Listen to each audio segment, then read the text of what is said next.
চুল কাটবার গেছে নাভিদের ঘর, বারবার নাভিদের ঘরে গেছে, বলে কেলি গাইছে, বলে চুল কাটতাম, বলে দেখ তোর কোন বাপ কোন সাইজ করবে, কোন বাহের ধরবি দেখ। বাদে বাপ 14-15টা লটকাইল, ফাঁসিতে ধরে দিচ্ছে, অকাটিতে নেই। পরে হ্যাঁ সিলেকশন করছে, বলে আমার এটাই ভালো লাগে, বলে তে ল এটাই বাদে বিছন রাখছে। তার বাপ মা মোর বুঝে 300 টাকা তো এটি বিছন রাখছে, কোনো সব ফালায় দরকার নাই, বুহ মাটিতে দিন লাগবো, সন্ত্রণ নাই, এটি বিছন রাখছে। তার বুহ মাটিতে বলে তার পাড়ে সবাই শিক্ষা না থাকলে কি হয়? ধরেন আপনার ছেলেটা ক্লাস 8 পড়ে, আপনার এটা কইলে আবার টেহা দাও, ওই টেহা দিয়ে কি করবে? বলে চুল কাটা, মাথার চুল কাটবো। তো ফু থেকে বাবাটা টেহা দিয়েছি, চুল কাটবা কত লাগে? বলে 200 টাকা দাও। 200 টাকা চুল কাটলে 200 টাকা লাগে? জীবন ভরা সন বলে বইয়া ডাড়া মেরে বইয়া চুল কাটছি, 200 টাকা। বলে হে তার দিন গেল, টেহা 200 দাও, মোবাইল টেহা 200, সারা হলে টেহা 200 দাও।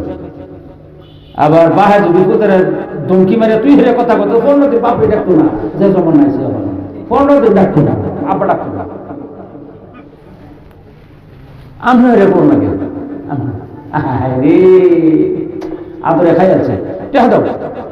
বাপে কত দিতাম না, 50 টাকা নেই, করে হইতো না। দুই বাপ পুতরে এটা কথা কাটাকাটি।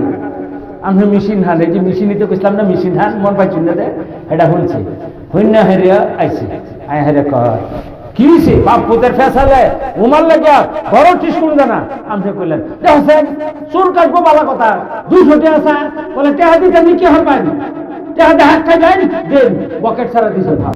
অন কি আর ভাই অর্ডার হয়ে গেছে গা, অর্ডার মিনিস্টারের অর্ডার হয়ে গেছে গা, সিগনেচার মারি দিছে, দিলাইন কাছে হয়ে যায়। তার মাঠটা দেখে লইছে আরো 100 টাকা, 300 টাকা। ও মুক্তি আনে কেন ফতুয়া দিল, এই 300 টাকা চুল কাটবার লাগে, আবার লাগে লাগে ফুজুরি খরচ লাগে কি আছে বললে এনে দিতে পারেন না, হেনে দেখছেন 300, আমরা দিলে কবির এখন হইব, হেনে দিলেন 300। গিয়া হেনে চুল কাটবার গেছে নাভিদের ঘর, বারবার নাভিদের ঘরে গেছে, বলে কেলি গাইছে, বলে চুল কাটতাম, বলে দেখ তোর কোন বাপ কোন সাইজ করবে, কোন বাহের ধরবি দেখ। বাদে বাপ 14-15টা লটকাইল, ফাঁসিতে ধরে দিচ্ছে, অকাটিতে নেই। পরে হ্যাঁ সিলেকশন করছে, বলে আমার এটাই ভালো লাগে, বলে তে ল এটাই বইয়া হারিয়া চুল কাটলো। আল্লাহ গো নাই, মা দেবী শোন রাখছে নাই, 60 মারি দিছে, 60 মারি দিছে, মা দেবী শোন রাখছে। তার বাপ মা মোর বুঝে 300 টাকা তো এটি বিছন রাখছে, কোনো সব ফালায় দরকার নাই, বুহ মাটিতে দিন লাগবো, সন্ত্রণ নাই, এটি বিছন রাখছে। তার বুহ মাটিতে বলে তার পাড়ে কবর বলে বিছাই বিছন রাখছে। আয়েন লম্বা হয়ে যেতেছে, সুবাহিজ্জে দিন না, দিনই ইলিম যে শিক্ষা দিবার চাই না। এই ধরুন এই কাটিং এর চুল কাটিয়া পোলাটা বাইতাইলে আপনি রাও পারলেন না, চুপ রইলে, তার মানে মুরব্বী বাবা তুমি সমর্থন করো, মাও সমর্থন করলো, বাপ নাই বড় ভাই গার্জিয়ান বড় ভাইও সমর্থন করলো, সবই চুপ, কেউ কিছু করলো না, সমর্থন করলো। ব্যক্তি আসেন হাসনের মধ্যে আল্লাহ বইব, আল্লাহ কইব ফেরেশতারা কাতারে কাতারে ঢুক, ফেরেশতারা ঢুকবো কাতারে কাতারে, সফে সফে ঢুক। এবার কাতার বলছে তো ঢুকবো, নাসিয়াতিন কাযিবা কাযিবাতিন খাতিয়া ফালিয়া দুরুনা দিয়া সানাদুর জামানিয়া কাল্লা। সূরা আলাক ইকরা বিসমি রাব্বিকাল্লাযী, সূরা কে তফসীর বলে দেখবেন। আল্লাহ কয় লানাস ফাহাম বিন নাসিয়া, কলম থাকলে লিখে নিবেন। আল্লাহ কয় যারা এই যুবক ভাইয়েরা যারা সাইরের দিক দিয়ে চুল ফালাইয়া মাঝে বিছুন রাখছ, আল্লাহ কয় আবু জাহেলের সানায় টানা দিলেছিস, আল্লাহ কয় আবু জাহেল রে তোর কপালের চুলের মাঝে ধরে আমি আল্লাহ মাটির তলে তোরা ঢাবাই আলবাম, লানাস ফাহাম বিন নাসিয়া। আল্লাহ কয় ঢাবাই আলবাম যে মুসলমান নবীর উম্মতে মুসলমান ছেলেরা চতুর্দিকে চুল নাই, মাঝে বিছন রাখছ, কলম থাকলে লিখে নাও, লানাস ফাহাম বিন নাসিয়া। আল্লাহ কয় ফেরেশতারে যাই আপনার ছেলে এই যে এবার যে চুল রাখছেন, কপালের লম্বা রাখছেন, কপালের চুলের গুড়ির মধ্যে ফেরেশতারা মুঠি মেরে ধরবো, দইরা হাই এই এক হাতে ধরবো কপালের চুলের গুড়ি, আর এক হাতে ধরবো ঠেঙ্গ, দইরা হাই একটা কেসা দিব, দেখাই রে বেলুর মতো বেকাই আলবো, বেকানোর পরেই আল্লাহ তাআলা করবো এটা সোজাসুজি জাহান্নামের মধ্যে নিক্ষেপ করে দাও। জোরে বলেন না ভাই। বিশ্বাস করে আর একটু আলোচনা শেষ করছি, 2 ঘন্টা প্রায় হয়ে যেতে, 1.5 ঘন্টা হয়ে গেল। মানুষ আমি আগ্রহ পেতেছি না, খালি একদিনে খামসা খামসি করে কথা রাখুন যায় আয়েন।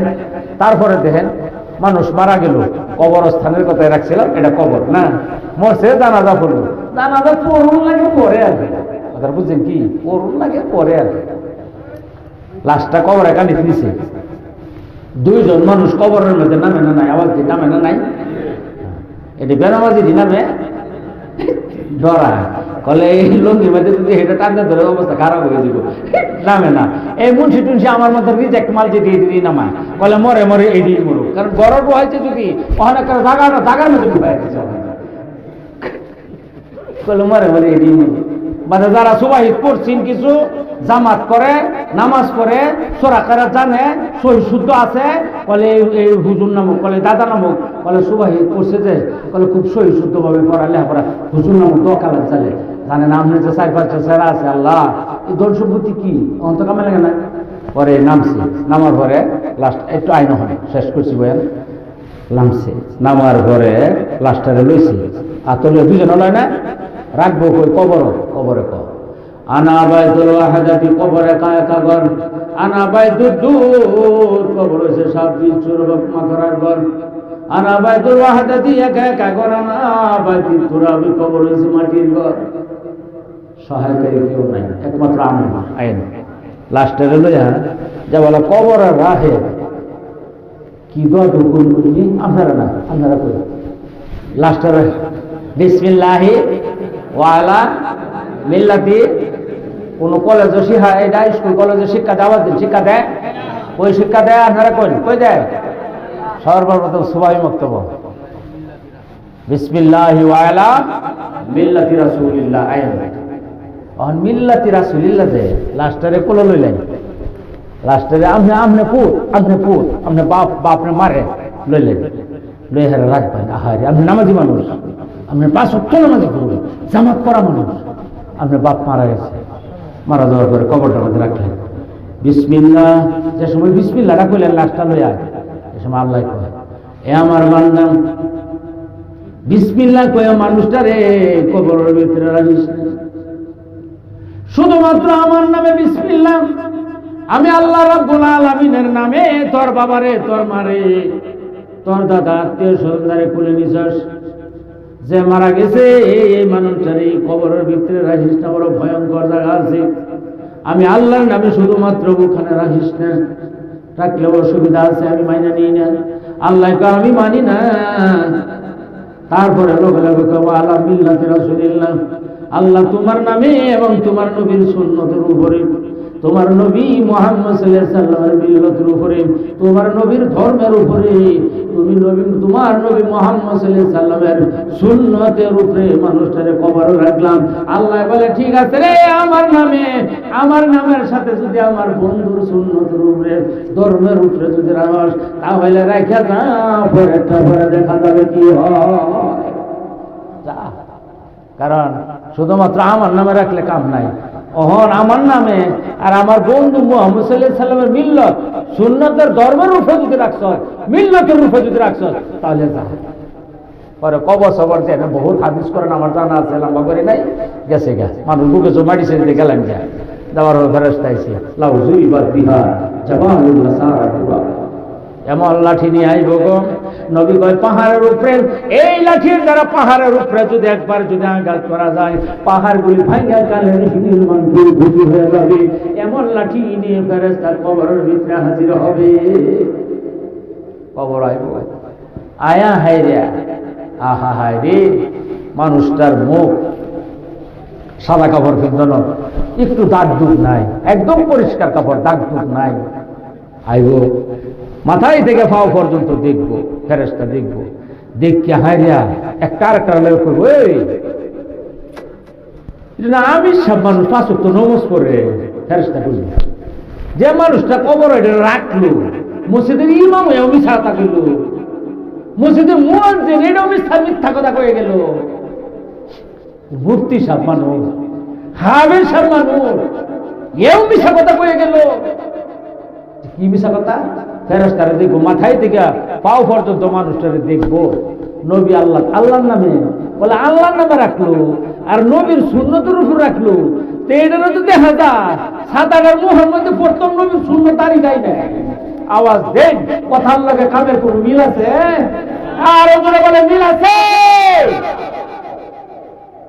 মিল আছে, আছে নামাজ পড়ো নবী কা সালাতুর রাজুলি মা জামাতি খায়রুম মিন সালাতি 40 সানাতান ফি বাইতিহি মুফরিদা ওয়া কাউমা রাকিন।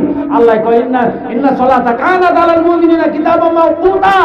আল্লাহ কয় ওয়া কাউমা রাকিন, রুকুকারী ঘরের সাথে কে রুকু করো, কারণ রুকু সালাতুর রাজুলি মা জামাতি খায়রুম মিন সালাতি 40 সানাতান ফি বাইতিহি মুফরিদা। নবী আমার কয় এক ওয়াক্ত নামাজ যদি জামাতের সহিত আদায় করে 40 বছর এক টানা নিজের বাড়িতে নামাজ পড়লে যত নেকি, এক ওয়াক্ত নামাজ জামাতে পড়লে ইমামের সাথে পিছনে খাড়া হইয়া এত বছরের নেকি আমল নামাজ আল্লাহ তাআলা দান করে দিবে।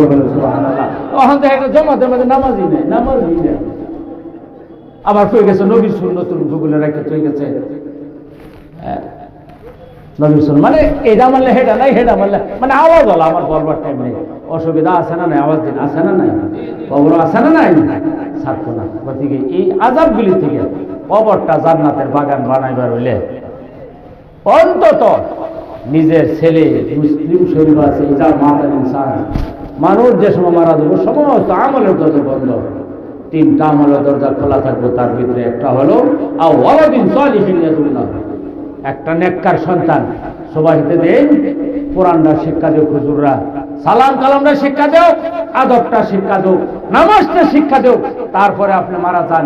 এই দেখবেন যে এই ছেলেরা আজকা এই স্টেজের মধ্যে জানাজার নামাজ পড়াইছে না, আবাদ পড়াইছে না, এই স্টেজের মধ্যে জুম্মার খুতবা পড়ছে না, মস্ত করছে, জানাজা পড়াইছে।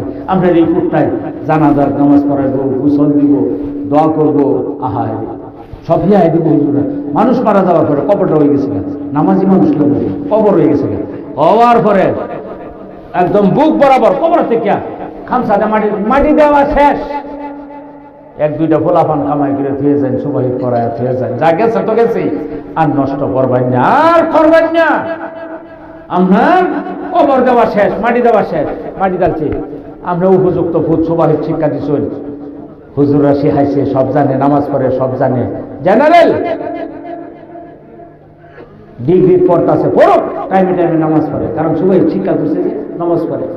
বাপ মারা গেছে, মা মারা গেছে, বড় ভাই মারা গেছে, মাটি দেওয়া শেষ, ছেলেটা জানে, হুজুররা শিখাইছে।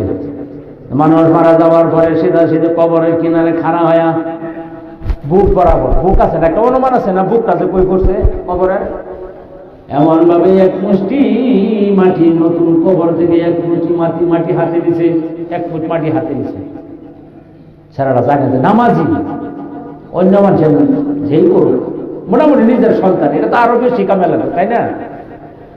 বিসমিল্লাহির রহমানির রহিম, বিসমিল্লাহির রহমানির রহিম। বাবারে কবর রাখছে, নিজের নামছে, নিজের হাতে রাখছে, মুঠি নিজের হাতে খুলছে, কিবলার দিকে মুখ নিজের হাতে করাইছে, গোসল নিজে দিছে, কফনে কাপড় নিজে সরাইছে, জানাজা নিজে পড়ছে, কলেজে পড়ুক, স্কুল মাস্টার হোক, উকিল হোক, ব্যারিস্টার যাই হয় হোক, আমার কোনো আসে যায় না, সন্তান দেখল নামাজি।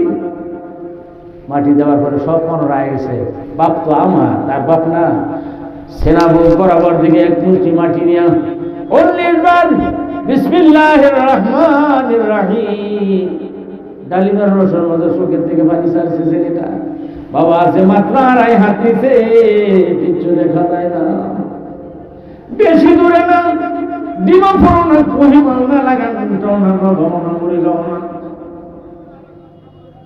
মাত্র 2.5 হাত নিচে আছে, কিছুই দেখা যায় না, কিছুই শোনা যায় না। ছেলেটা এমন ভাবে এক মুঠি মাটি হাতে নিয়ে বিসমিল্লাহির রহমানির রহিম 19 বার পড়ে ফু দিছে।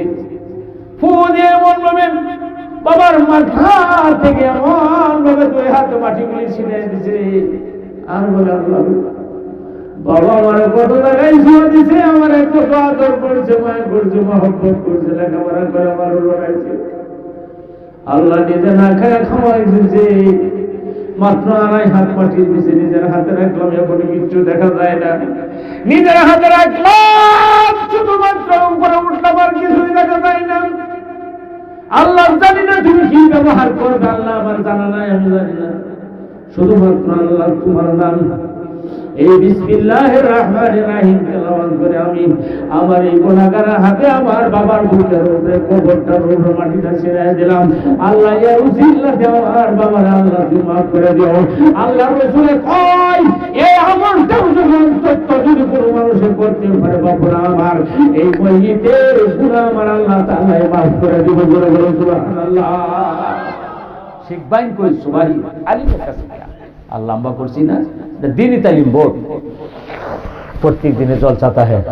একটা দিন জিরা করা হয় না, রেস্ট করা হয় না, কষ্ট লাগে। অহনার নতুন করে জলসা রাখি না। আমি আপনার কাছে অনুরোধ রাখলাম, আল্লাহর দোহাই দিয়ে হাতে পায়ে ধরছি, যে যে মহল্লা থেকে যত সুবাহি বক্তব্য আছে সুবাহি বক্তব্যের প্রতি একটু গুরুত্ব, ভালো করে গুরুত্ব দিবেন। মুষ্টির চাল আটকায় রাখবেন না। মরে গেলে তো সব শেষই না, যে সরকারি জারিয়া হিসাবে থাকবে।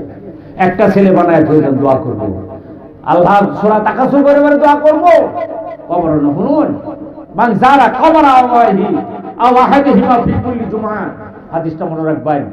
কোন সন্তানে যদি নিজের সন্তানে যদি কবর জিয়ারতের দোয়া হুজুররা সুবহান শিক্ষা দিব, এই দোয়া শিক্ষা দেয়, আসসালামু আলাইকুম ইয়া আহলাল কুবুর ইয়াগফিরুল্লাহু লানা ওয়া লাকুম ওয়া আনতুম সালাফুনা ওয়া নাহনু বিল আযাব। এটা সুবহান শিক্ষা দেয় হুজুররা এক টেমা চাউলের পরিবর্তে। আপনি বলে গেলেন ছেলেটা ইয়াউমুল জুমআ নবী কর, ছেলেটা নামাজি, ফজরের নামাজ পড়িয়া জুম্মার দিন আর বাড়ি গেছে না, নবী কর বাড়িতে না গিয়া ফজরের থেকে নিয়ে মাগরিবের আগ পর্যন্ত যে কোনো টাইম জুমার দিন ধরে লই ফজরের নামাজটা আমরা ফুতে পড়লো। আপনি তো কবরস্থান হই, হাজার হাজার টাকা সম্পত্তি থইয়া আপনি কবরস্থান। আমরা নামাজি ছেলেটা ফজরের নামাজটা পড়লো, কইরা মান সারা আমারা আবাওয়াইহি আও আহাদিহিমা, হয় বাবার না হয় মার, যেই মারা গেছে সেটা সিদ্ধি ফজরের নামাজটা পড়িয়াই ইমামে দোয়া ধরছে, দোয়ার পরে সব মানুষ বাড়ি বাড়ি গেছে গা। আপনার খুব বাড়ি যায় না, কলে আমি বাড়িতে কার মুখ দেখাম, কার দেখাম? আস্তে আস্তে টুক টুক টুক টুক করে ঘুরে যাইতে যাইতে কবরস্থানে গেছে। রে বাবার কবরের কিনারে গেছে। ও বাবা, এক মুষ্টি চাউলের পরিবর্তে বাবুরা আমার এই হুজুর বলে শিক্ষা দিয়েছিল আপনার ছেলের, আসসালামু আলাইকুম ইয়া আহলাল কুবুর ইয়াগফিরুল্লাহু লানা ওয়া লাকুম ওয়া আনতুম সালাফুনা ওয়া নাহনু বিল আযাব। শুক্রবার দিন আপনার কবরের কিনারে গেছে, এমন ভাবে সালাম দিল, বড় বাবারে সালাম দিছে। সালাম দেওয়ার পরে সূরা কেরাত তেলাওয়াত শুরু করলো, চোখের থেকে মানে বার করে সূরা কেরাত তেলাওয়াত করে কবর জিয়ারত করলো। আল্লাহ রাসূল বলেন, আল্লাহর বান্দারে তুমি শুনো, আমি নবী মুহাম্মদুর রাসূলুল্লাহর জবানে বলে দিলাম, তোর মা বাবার যার কবর তুই জিয়ারত করলি, তোর বাবার বা তোর মার কবর যে জিয়ারত করলেন, নবী পেয়ে দিলাম তোর মা বাবার জিন্দেগি তামাম গুনাহ আমার আল্লাহ মাফ করে দিতে। ওয়াকুতিবালা হবার নবী কই শুধু মাফই করছে না, তোমার মা বাবা জাহান্নামের মধ্যে যাবে না। শুক্রবার দিন জিয়ারত করলে সন্তান নয় মা বাবার কবর আমি নবীর জবানে কয়ে দিলাম, তোর মা বাবা যে জাহান্নামে যাবে না তার সার্টিফিকেট আমি নবী মুহাম্মদ রাসূলুল্লাহ নিজের হাতে দান করে দিলাম।